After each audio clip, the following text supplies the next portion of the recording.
మరి ఈరోజు కూడా పరిపాలన మీద శ్రద్ధ వదిలేసి పరిపాలన చేయటం మానేసి జగన్మోహన్ రెడ్డి గారిని మీరు చేసే దుర్మార్గాల్ని మీరు చేసే అన్యాయాల్ని పరామర్శించడానికి రాకుండా కూడా మీరు అడ్డంకులు కల్పిస్తున్నారంటే ఇది దుర్మార్గమైనది.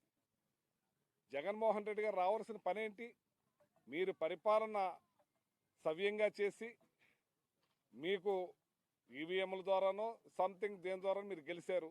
ప్రజల మీద దృష్టి పెట్టి ప్రజా పరిపాలన మానేసి కక్షలు ఆ రెడ్ బుక్ సిద్ధాంతాలు అని చెప్పి మీరు ఇలాంటి దుర్మార్గమైన పనులు చేస్తూ ఉంటే దాన్ని పలకరించడానికి వచ్చే నాయకుడిని కూడా మీరు ఎప్పుడన్నా ఈ రాష్ట్రంలో ప్రతిపక్ష నాయకుడు హుందాగా వచ్చారు, హుందాగా వెళ్ళేవారు.